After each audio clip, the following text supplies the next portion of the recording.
All right, we're going to start. Um, hi everyone. My name is Jennifer Tanner, and Lisa Farino, my co-host, and I are thrilled to present this introductory webinar, the first in a national series of webinars to protect the ballot, a project of Indivisible Action Coalition in collaboration with the Center for Good Governance and Free Speech for People. It's open to all who want to ensure the security and resilience of elections to counter the Trump MAGA threat. 600 people responded that they wanted to attend, so I do believe there's tremendous receptivity to what we're doing. For those unfamiliar with Indivisible Action Coalition, or IAC for short, we're a network of hundreds of indivisible leaders and grassroots coalition builders who have been taking action together since 2017 to stop Trump, advance pro-democracy causes, and secure a better future for our country.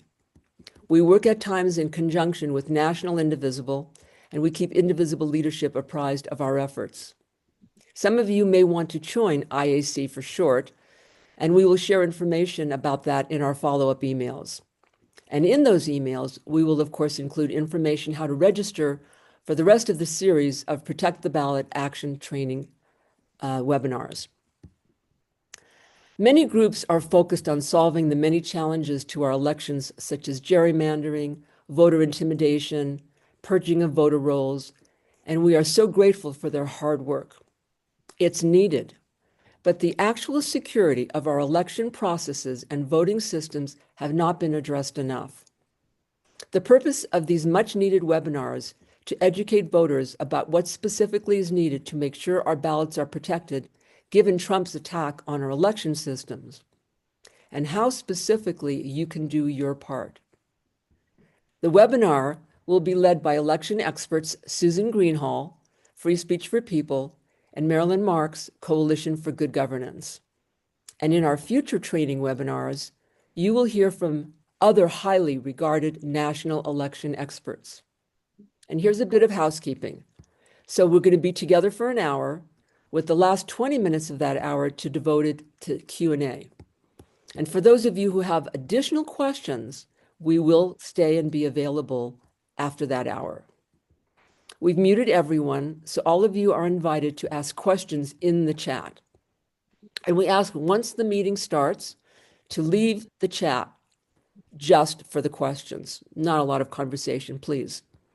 And when you start your question, start with the word ask in caps, and we know it's a question. Remember, this is an intro session to spark your interest about election security issues. In the rest of the series of several webinars, starting in 2 weeks, I believe, we will explore this much more in depth. This issue requires careful study, training, ongoing engagement, and follow-up. It's not just a quick flyover and expressions of alarm. In our webinar series, we will cover in detail the concerns about our election systems, and we will provide the training needed to address those concerns in your local communities or other jurisdictions where you might want to volunteer. And now it's my great pleasure to introduce Susan Greenhalgh. Thank you so much, Jennifer, and everyone. It's so exciting to see all of this enthusiasm and so many people excited to be here.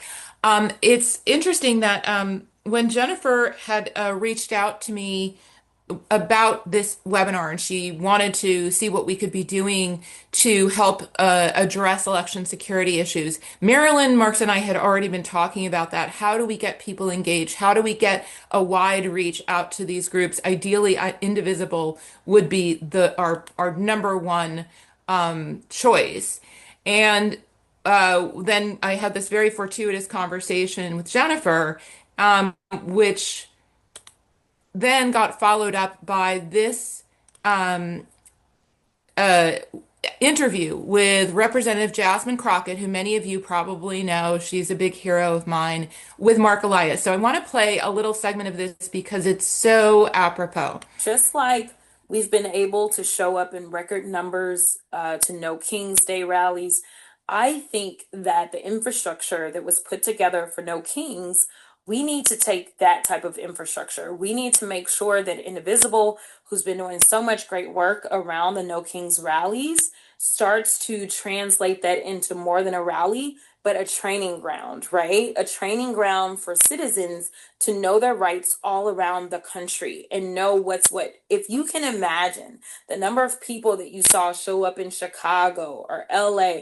or some of these places, but now we know that they are all trained up and they understand what it is. And we encourage people to say, hey, I know it may be a big deal, but if you can afford to, we just need you to commit to at least one day off a piece, right? And have people that are trained and know the law and are compassionate and they're showing up. And it's not just the bullies that are right there at the polls, but instead, it's the real people, the people that are fighting for our democracy. So I think that we've got to make sure that we are expanding our thought about what our army should look like. It doesn't just have to be the trained lawyers that we get who take off and they do their thing.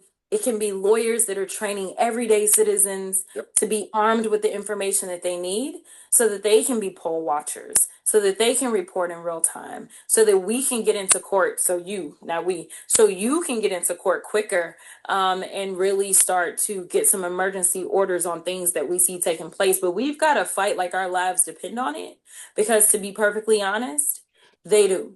People are literally going to die because of the policies that this administration is pushing, whether it's starvation or whether it's a lack of health care or whether it's the simple fact that like people, I laugh, but it's crazy. Like they are depressing people. Like people are freaking depressed right now.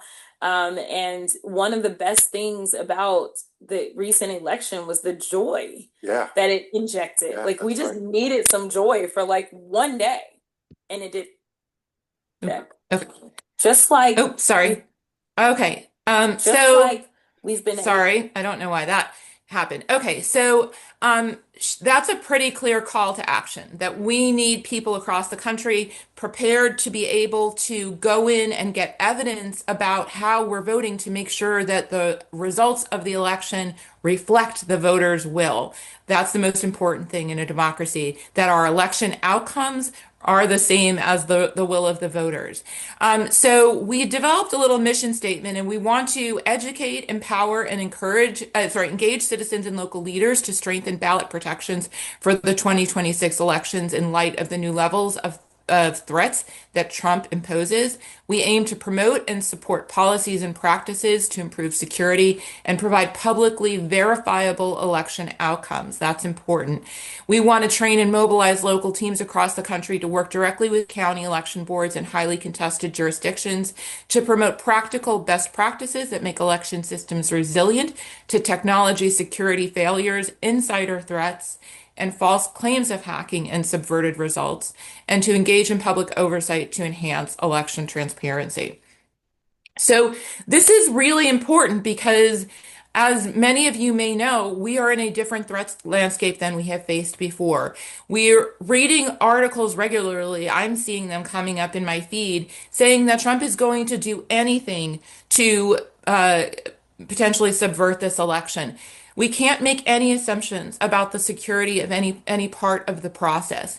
We need to be protecting all of it, all hands on deck. If we're looking at how we plan to try and do this, we want to develop evidence of people's votes or collect evidence, gather evidence, make sure that we have access to that evidence that provide transparent, verifiable election outcomes.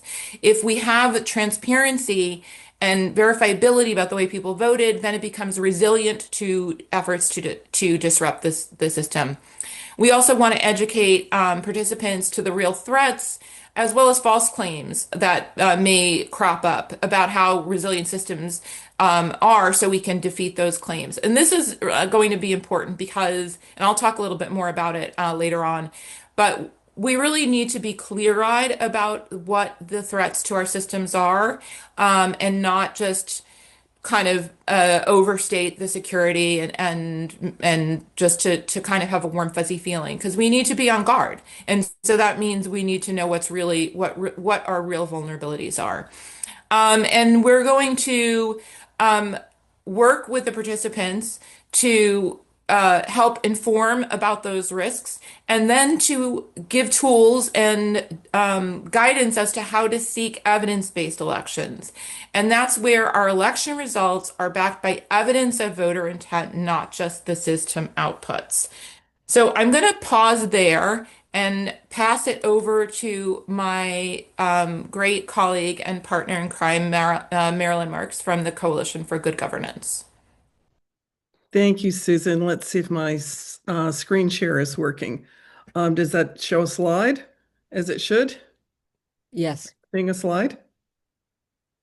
Yes? Yes. Oh, okay. Thank you. All right. And I am Marilyn Marks, Coalition for Good Governance. Thank you for doing this, Jennifer and Lisa. As we've all talked about so far, it is clear that Trump is coming after the 2026 elections and will disrupt them. The kinds of things we've already mentioned and we all hear about every day, the gerrymandering, mail ballot restrictions, shortening the time for mail ballot receipts, the deadlines. He's abolished the cybersecurity support from CISA. We're all worried about intimidation at the polling places, voter roll purges, and legal challenges to the result. And something we'll talk about in future sessions, all of these we'll talk about in future sessions that people don't know about too much, is that Trump's allies are in possession of the stolen software for the voting system. How do I get to the next slide here? Here. Recent actions of concern. Some of you may not have seen these, though some have been in the news pretty much. He's seeking full voter registration data, including voters' personal identifying information. He is calling for the decertification of certain voting systems. He's deploying DOJ and DHS for investigations of the current voting systems, voting practices, and using appointed special investigators for now opening up the 2020 files and beginning to do investigations and forensic reviews. That may not sound too scary to you, but in future sessions, we're going to talk about why that can create some real problems for 2026. He is raising the cybersecurity vulnerabilities that are in voting systems. All of this is happening now, but chances are it's going to go in slow motion for a while, I believe, and create last minute chaos for many of these things, justifying all sorts of actions about who runs the elections next year.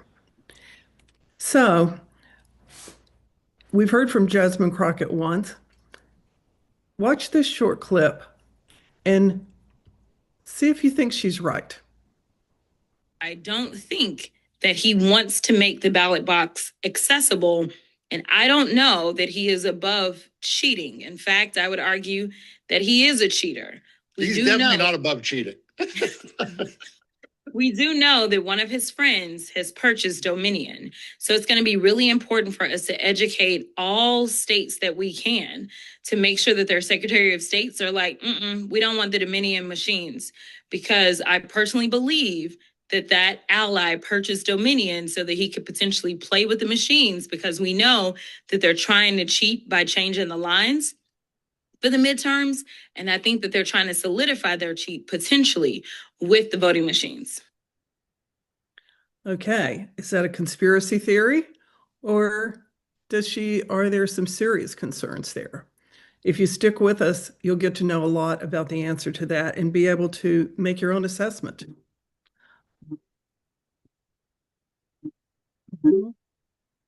Sorry, having a hard time getting to the next slide. I don't think. There we go. So, as Susan said, there are many pro-democracy groups out there working on incredibly important things: voter registration, physical security of the polling places, mail ballot access, voting information, voter education, redistricting. But we see a big gap. And we see this gap as being while many people are working to protect the voter and the voter's access to the ballot box, we are working in this project that we are all starting together to make sure that the vote itself is recorded properly and protected. Not only recorded accurately, counted accurately, and the results certified timely and transparently. And many of us have taken for granted that these things are a given. And you may think, oh, my county doesn't really have a problem with that. We ask you to stay tuned and really let's find out where the vulnerabilities are. We think that there is this gap that must be filled. We don't see anybody doing it. We surely encourage other organizations to join us. Access to the ballot box is really being addressed. Long way to go, but verification of that vote is what really protects democracy. So, going over our goals again, as Susan mentioned them in the mission statement, we want to build resilience into our local systems, get out ahead of the absolutely predictable disruptive efforts that are coming. We want to ensure full voter privacy and ballot secrecy that is far more under threat in this coming year and this year than people have realized. We want to make sure that ballots are recorded accurately. That may not sound like it makes too much sense until you begin to understand more about the threat, particularly on touchscreen machines, to the accurate recording of votes. Certainly, then a whole separate section on making sure that the ballots are counted transparently, audited publicly. Audits are not optional. They really need to be required in 2026, and then certainly certified timely and accurately. 2026 is going to demand evidence-based elections. You heard Jasmine Crockett say to Mark Elias, we got to get the evidence to get into court. What we find, and I think people will be surprised at how weak the evidence is today in many of our voting systems. This evidence for 2026 it must be able to withstand court challenges, and it must withstand challenges in the House and Senate. We can have a civics lesson at another time, but remember that the ultimate decision of who takes a House seat or who takes a Senate seat is made in Congress, not by the courts, even after it's gone through the courts. So, with very partisan lens making those decisions, the evidence that comes out of the election records has just got to be so perfect and so without question. Business as usual, as we've been doing for the last many decades, taking things for granted, that may be the path for failure. Susan, may I turn this back over to you?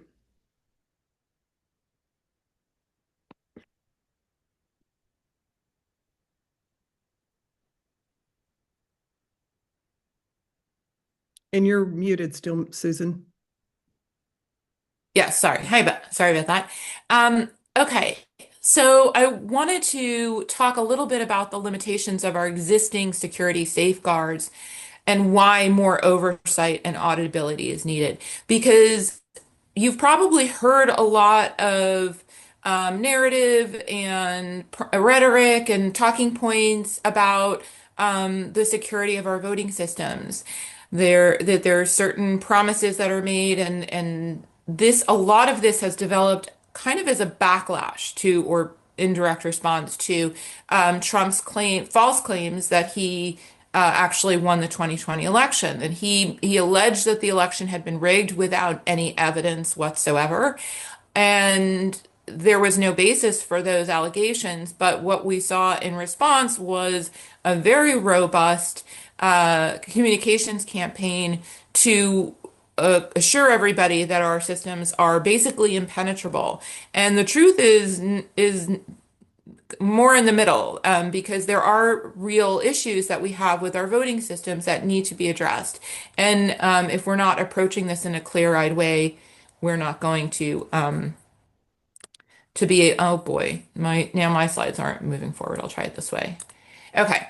So we're going to address some of the common myths about election security that people often have been told.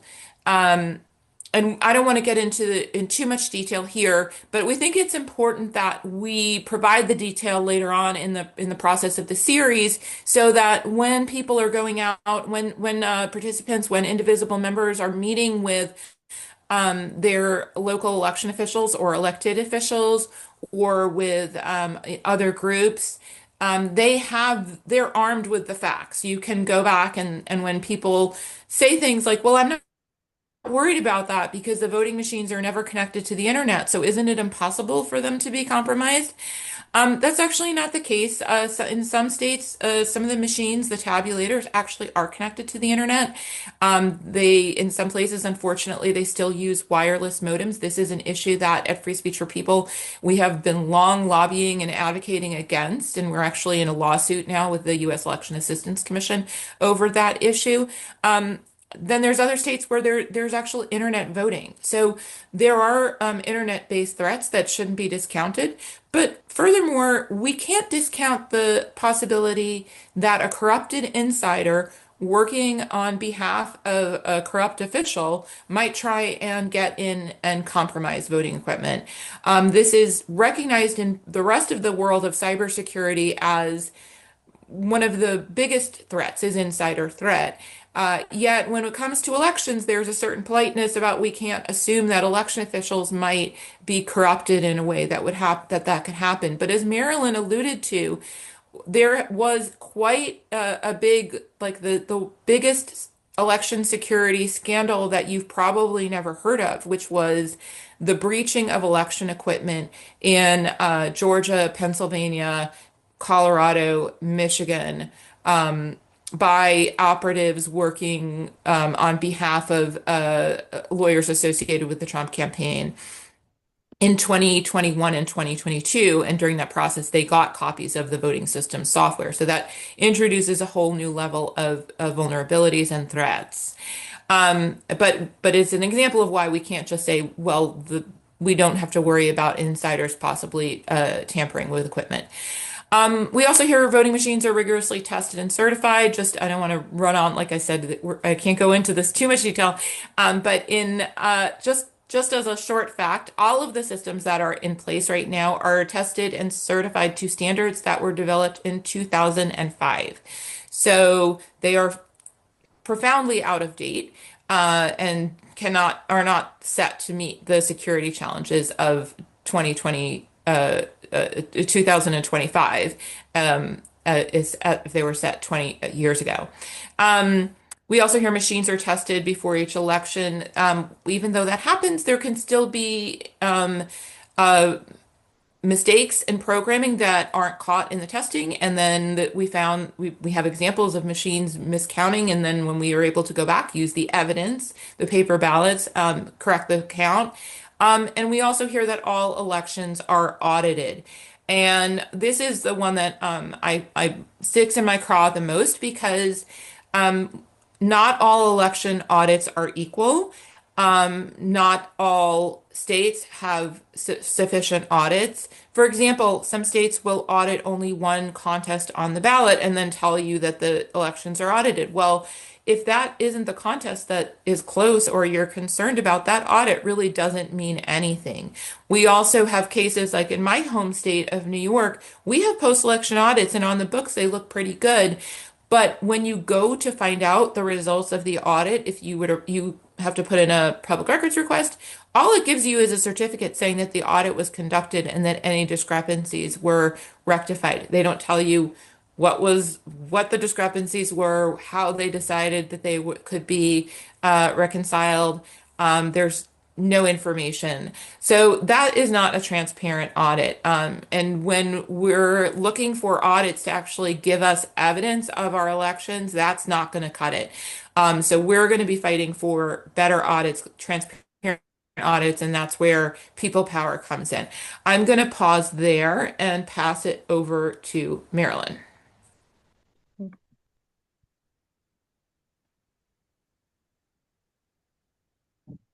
Okay. You got my slide up again. You can see that.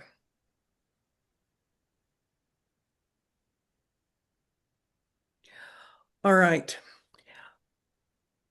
There's a lot of work to be done. And some of it sounds like, oh, that decision would be made by my legislature or the Secretary of State.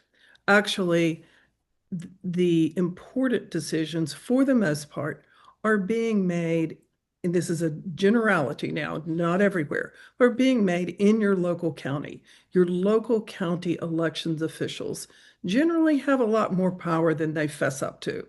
And they're generally choosing the equipment that you're voting on. They are setting the security standards, or at least anything over what the minimum that the state requires. And they have a lot of discretion on this. Very few of them are doing what they should be doing to protect an environment that we are in. They tend to set the priorities and the policies for audits, recounts, public oversight. And there are things that local boards can do beyond the exact minimum. They can do discretionary audits in many places, analysis, deep canvassing work, and recounts, doing the work beyond the minimums. And what we want to do through the series is train the participants to engage with their local election boards, understand the practices, understand what the best practices are, and to have you engage with your local election officials to ask them to adopt the best practices over the next few months. But it is going to take a lot of research on your part, a lot of training hours. Unlike what Jasmine Crockett says, we're not just asking for one day, we're asking for a lot of hours of training, learning what to do, learning how to engage, and learning what the pushback you're going to get when we do this, but also how incredibly important it is in building that record that you heard Mark Elias, Jasmine Crockett, and Susan talk about. That record that we've got to have to be able to withstand the the attacks that the results, the wins are going to get. Um, it's going to take some learning of your own state and local ordinances and laws, identifying who are the decision makers in your county, who appoints those board members. In many states, it is the two primary political parties tend to appoint the local boards, but that can vary. Have there been recent partisan shifts in the control of your local board? I can certainly say that we're seeing that in North Carolina. We're seeing it in Georgia as well. And the changes that we're seeing are not favorable toward protecting the integrity of the election. How often are your local meetings held? What kind of public advocacy is permitted in those meetings? One of the good things is usually citizens can go in and really engage with their local election officials because they're findable. It's a lot easier to talk to those guys than it is to your senator.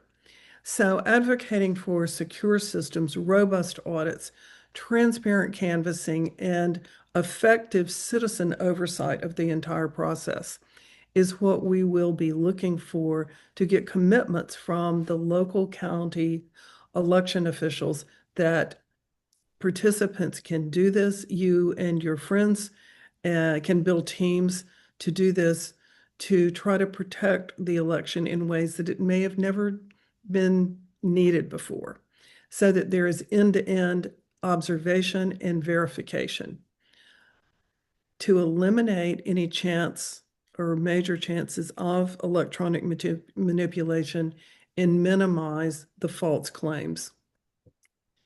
So somebody had asked in the chat for my contact information. This is it. Please feel free to contact me. Although, as Jennifer says, there's going to be a central contact information. I'm happy to send you a copy of these slides, but I'll also send you some homework on a reading list. Susan and I have put together a list of articles that has to do with some of the things she talked about, and I have, particularly as it relates to the theft of the voting system equipment, the request that we've made um, to the government to try to investigate and that sort of thing in the previous administration. Anyway, we can send you a lot of information for background and look forward to doing that. Okay, Susan, let me turn this back to you. Yeah, okay. I'm gonna go back to share my slides again. And I saw I saw there's some um concern about trying that there's been a reluctance among leaders to actually address this issue, which is why we're doing this webinar, because we are going to be the leaders we need. I work with a lot of other big democracy groups in coalitions, and they do a lot of great work, but some of them are very allergic to this topic. And so we figure we will build the groundswell from the bottom up, where the people will demand it, and we'll lead them from the grassroots. So I just wanted to just in this last bit to um, let you guys know, we know that this is a huge country. We are not going to be able to blanket the entire thing. We need, it's all hands on deck, but there's no way we're going to be able to cover everything. So we're going to focus on the highest risk jurisdictions by looking at which places have the most competitive House, Senate, or statewide contests. And then also layer on that what kind of technology is in use, how vulnerable is that is based on what we know about the vulnerabilities, what kind of transparency and resilience is already in place with the way the systems are run there. And some people are working on an assessment tool to provide use criteria to document these different elements of your local county or jurisdiction, and then identify points for improvement and where you can actually leverage the leadership or people you can work with. So that will be a sort of county snapshot survey, which we hope to be able to distribute so that before session 2, people have a chance to look it over and start collecting some of this information about who the decision makers are in their county, what sort of equipment is in use, how the audit and canvass procedures are conducted, and what the public access and observation policies are, because we might need to be collecting our own information about the audits if they're not being done in a transparent way. We might be needing to collect information about the poll tapes that are posted on election night that should provide evidence. So if your county is actually one where there's not a competitive race and isn't a lot of concerns, you might want to adopt another county in another place and help the people in that county with their outreach and their effort. So I think I'm going back to Lisa at this point. And I turn it over to you because I think Lisa's got some remarks for wrap up, and then we'll go to questions. Great. Thanks, Susan. I'm Lisa Farino. I'm with Indivisible Action Coalition and the Protect the Vote team within IAC. Marilyn and Susan have created a series of training sessions, several training sessions that will start quite soon and go right through the holidays season because this is such an urgent issue. We just can't wait until January to start this work. We'll send you the registration info for those training webinars in our follow-up email after this intro webinar. The first 2 are tentatively set for Monday, November 24th and Monday, December 1st, tentatively, and we'll keep you posted in follow-ups. Participants will progress carefully from learning to diagnosing problems to engaging and then documenting their progress. As you consider this project among all your other activities, I know you're all long-term activists at this point. Consider who else could join us in these training webinars. Who in your activist circles has the personal attributes that dovetail with the demands of this work? This project requires a serious commitment. You'll need to educate yourselves about local practices and search for local allies, while also knowing how to address misinformation and how to interact with your local elections officials. Making a real commitment is vital to the project. It will be detailed but rewarding work, and eventually you could be making a big difference in the security of our elections. Our goal is to make sure that by February 2026, just around the corner, county level advocacy would be underway, so policy or procedural changes can be implemented well before the elections. These sessions will provide tools, templates, and expert guidance from the Coalition for Good Governance and Free Speech for People. You'll be guided every step of the way by the experts who know this issue inside out. We'll work with you until you are truly trained up. This is a team effort. We have needed and will need the protest action that we've all engaged in. And now we also need this specific work on election protection. We hope you're inspired to join us. In the meantime, if you have any questions or input for us, you can email the Protect the Ballot team, and the address, I put it in the chat, the email address, but I'll put it there again in just a minute.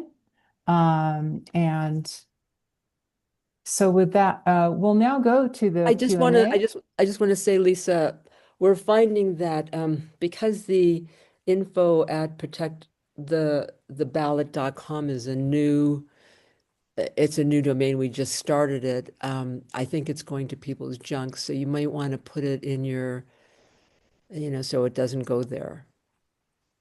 Okay. I want to do that alert because we were sending stuff out, like the reminders, because it was just too many emails.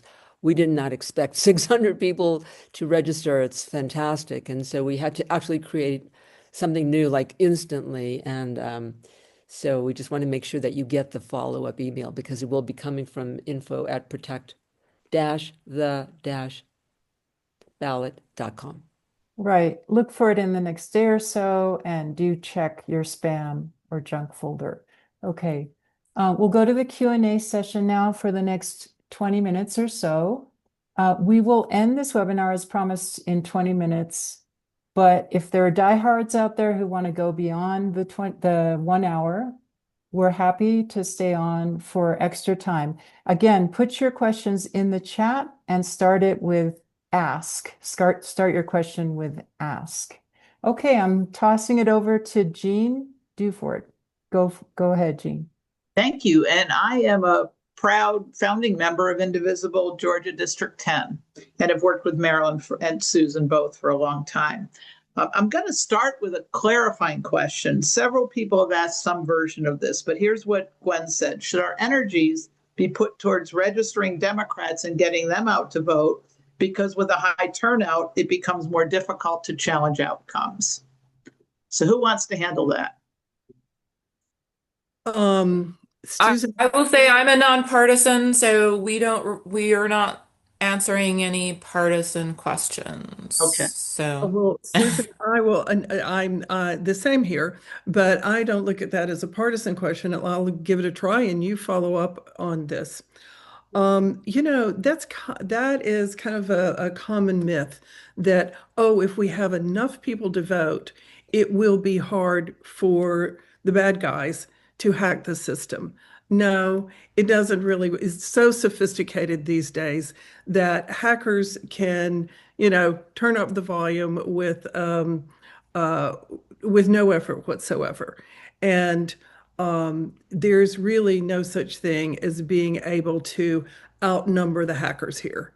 All it takes is a few little keystrokes, and any election can be hacked and overturned. And I think as you go with us through the next few weeks, you're going to be surprised, I think, at just how vulnerable our systems are. And although you may live in a district that you may not have heard that the software had been stolen, is in the hands of Trump allies and who knows who, you may be surprised when you learn the details of that and just how dangerous a situation that creates for us. Susan, how would you enhance what I said? Well, I think you can't I think what Marilyn's saying is right, that the idea that I will say that if you're looking at something, before an election and it's somebody's running 20 points ahead, it will make it harder if they're running 20 points ahead in the polls. But when you start to get closer, then I've often seen, and Marilyn can say this, I can talk about this more because this is actually her story, that people will make up justifications for why an election swung a certain way. And I will give her example. There was a small city election in DeKalb County, Georgia, where the incumbent was expected to win. The votes came back. She lost. She and her husband looked at the results and saw that in their own individual precinct, where they both knew they had voted for her, she had received 0 votes. So they demanded a full hand count and found out that she'd actually won. So, if it's going to be anything but a complete blowout, I don't want to rely on that. On, but we're nonpartisan. And I just want to add one more thing to that. It was really interesting, even though the results seemed bizarre. Um, her friends, her supporters, she happened to be a Democrat, were telling me, Marilyn, she made a big mistake just a couple of days before the election. She said something really improper. People thought that accounts for her not getting these votes.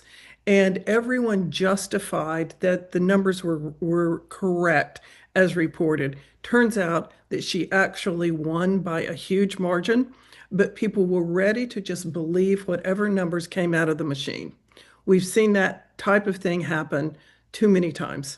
Yeah. And this wasn't malfeasance, it was a programming error, but that's why it demanded going back and looking at the evidence of voter intent with the paper ballots.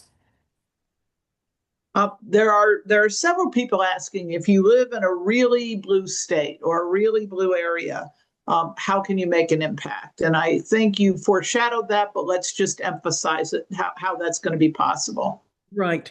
As we go through the group exercise ultimately of figuring out where the high risk jurisdictions are, either states or counties, there will be work that people can do to volunteer remotely, really, with some of the high risk areas. There is so much data to look at, to study, to even some election boards um, actually Zoom their meetings. You can adopt a county and help with your local teammates there. So there will be ways to people who are living in safe districts help people who are living in high risk districts. Okay. And I'll just add, I think there is going to be, an element of education that we're going to talk about why we need to be doing this. The more people that have this information, the better, because as I mentioned, we have been fed a narrative for a long time. Don't worry, don't worry, don't worry, don't worry. But we actually really need to be a little worried, like Jasmine Crockett says, because we can't assume anything about the security of our systems that we have been assuming all along Yeah. with the threat we're facing now. Sorry, Cheek, go ahead. Good. No, no, that's fine. There are also this is clearly a very educated group, or at least some people on this are educated, because we're getting props out for groups like Verified Voting, groups that organize lawyers. So the question is, how can this effort partner with and leverage some of the existing groups that have been working on things? So talk. Well, I'm going to let Susan take the hard part of the question, but I'm going to say that what we said about seeing a gap We are seeing a serious gap. It has not been easy to get the traditional pro-democracy organizations in the last 5 years, quite frankly. Many of those organizations have shied away from this topic. It's become a third rail. Organizations that used to pound the table against electronic voting have become very shy about it because now there's this stigma of if you talk about it, then you're somehow saying that the 2020 election was stolen. So we don't see many people in that space. We would love for them to come join this effort. Absolutely love them. If you've got contacts that you can be influential with them, um, we want them to do it. But please invite them. But right now, that's why we're doing this, is because there is a gap that others have shied away from. Susan, you can probably say more about that, given how many of those you collaborate with all the time. Yeah. I used to work for verified voting. I worked for verified voting for 10 years. Um, and I still work with verified voting on a number of we collaborated on a number of different um, initiatives. I was on a panel last night with Pam Smith. I consider her a close friend, who's the president of verified voting, and um, we just submitted a letter that I drafted a letter to the editor about something which she signed on. We are part of a coalition with the Brennan Center, Verified Voting, Common Cause, and Public Citizen on election security specific to internet voting. Um, but as Marilyn said, there is a real reluctance from some of the bigger groups to talk about some of these things that we're going to talk about here. So and they have been approached, and they're all more than welcome. The more the merrier. But we feel that this is a point where we can't hide the truth about our where we might be vulnerable, when we need to kind of hit it head on and be proactive and address it. Susan, I would add one more thing. Many of those organizations tend to focus at a federal and a state, like legislative level. And not many of them are focused on, like indivisible teams are, what I can do locally. Mhm. What difference can I make here in my county? And I think that makes this group and its colleagues unique and well positioned to do this work. Good. Um, April makes an interesting observation, which I'd like you to comment back on. There's a rule in cybersecurity realm of zero trust, but we don't apply that to election computers. Most contests aren't verified by hand audit of paper ballots, but we rely on computers to check computers. Is that a good plan? No, April 100. Yes, very educated group here, clearly. Yeah, zero trust in computers. I don't know why we have such a hard time translating that to the election space, but that's 100% right. No notes. I can't can't disagree with anything except endorse. And Marilyn, if you want to add anything. I have nothing to add. You were right. Okay. For advice, we're getting a lot of asks if we can get the materials, and I think the answer is yes. We're going to talk about a way to make the videos of each of these sessions available to you. One of the requests for the team to think about is, can we condense this even further into a short that can be used as an introductory locally if somebody's got a group they want to interest in getting engaged? Like, can we create a teaser thing? And that's maybe something for us all to think about. Frankly, it was a lot of work to get to tonight. So I'm not going to ask these people for anything more. That's just a comment. It's a good idea, though. I think it's a terrific idea. We have a specific question. I think you alluded to it a little bit, Marilyn, about the new ownership of Dominion. And what challenges does that present? Now, I know we teased that you're going to get a lot of information at a future session, but do you want to add even a little bit more to get people interested? I'll add a little bit more. In the meantime, I will put again in the email in the chat my email address, and we can get you my slides, and I can send you Susan's slides tonight or tomorrow. And but that'll be a fast way to get them for you.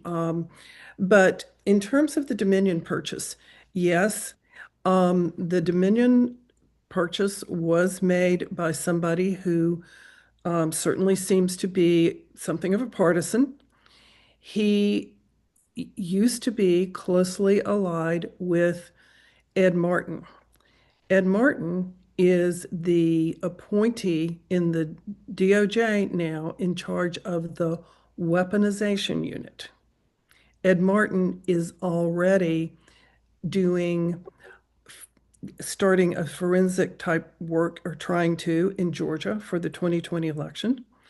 They are very much, aware of voting system vulnerabilities.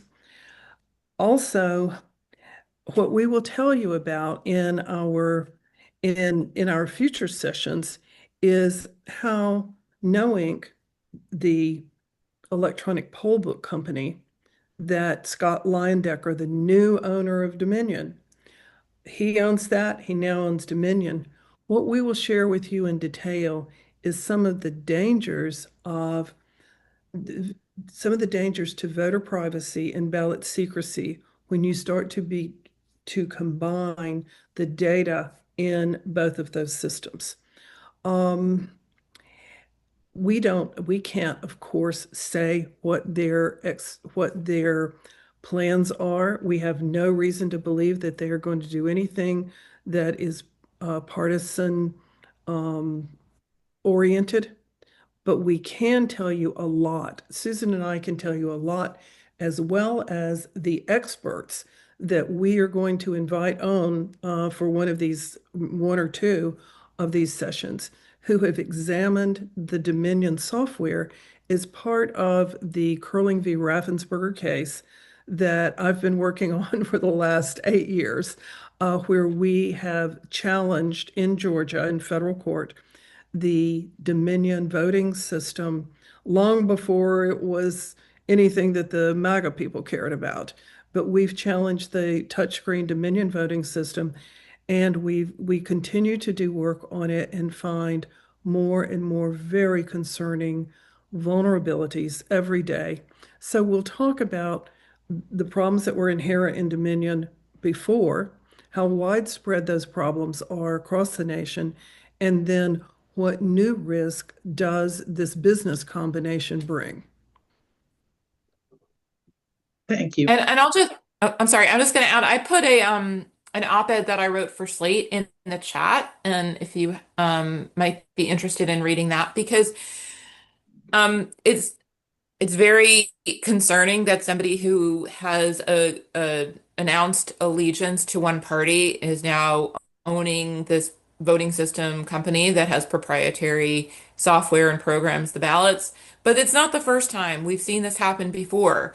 ES&S, the biggest voting system company in the country, has roots with a Republican senator and who was an investor, and the person who created the private equity company that funds it is also a Republican. So this is why we need to have evidence of voters' intent in the form of the paper ballots.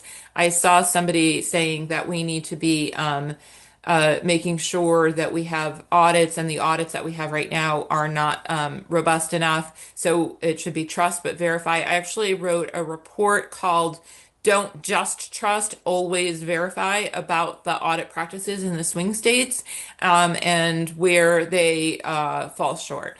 If you're interested, it's on our website. Someone asked about whether Dominion only has touchscreens, and want to make clear that the vast majority of their installations are actually hand-marked paper ballots. tabulated by scanners, but those scanners are also extremely vulnerable. We've learned more and more about that as we've examined the system. And in fact, Susan and I were out at DEF CON where there were members of our team who, and I was part of that team, who demonstrated an incredibly easy hack of the Dominion voting system that works not only just for the touchscreens, but also on the scanners. Going back to Susan's point of that's why we must be verifying whatever the electronic tabulation is. We are saying we want electronic tabulation, but we want to use manual test of those tabulation to ensure that the outcomes were correct. The key difference, and we'll talk about this more in a future session, is when you're voting on a touchscreen, you are you cannot be sure of how that vote is recorded. When you vote by hand on a paper ballot, coloring in an oval, you know how that vote was recorded. We just have to make sure it was counted right. In the case of touchscreens, you've got to make sure it was both recorded correctly and counted correctly. That's right.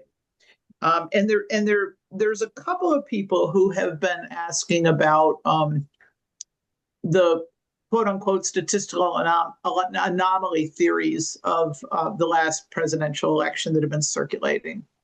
And sort of how can we move forward if we don't really understand that?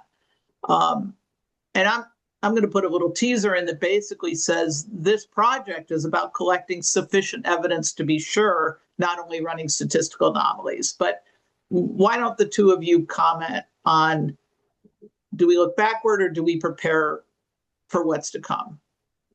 Susan, you want to start with some of those claims that are out there? Yeah, I have seen some of the statistical analysis that show down ballot contests incongruous with the top of the ticket, and that definitely gives me all sorts of questions. But it really that's not evidence. That's not evidence of anything happening. It's an anomaly or an irregularity potentially.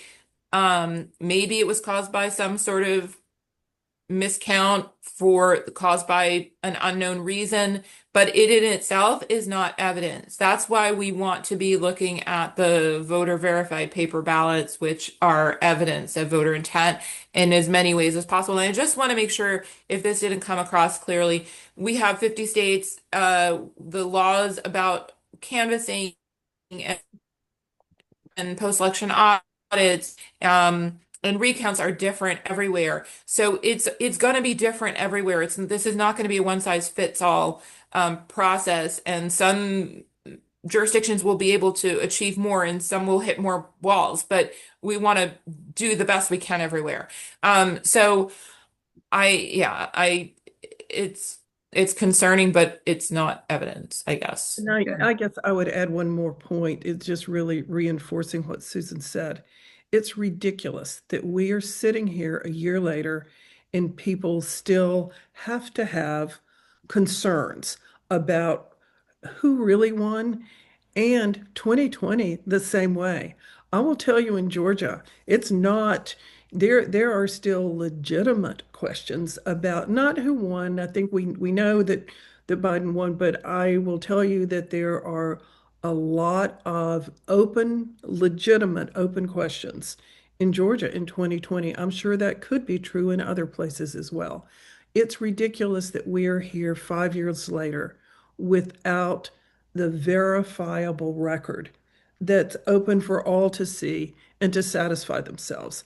That's why we want to get out ahead of what Trump can do and to make our systems that are in use either become more resilient. They're easy things that can be done to become more resilient, to defend against the attacks, so that next November we will not be sitting here saying, well, did Ossoff not win? Did he really lose? Or the other side saying, did he really win? So that's what this entire exercise is about. And no, we don't have to know what happened in 2020 or 2024 in order to know what to do. We know the solutions, and they're And if you straightforward. for this and sign up for future sessions, you'll know too. So that's the plug to come on back. And I'm going to turn it over. I'm not sure to Jennifer or Lisa, but we're going to wrap up the first hour and then stay open for some questions if you've got them.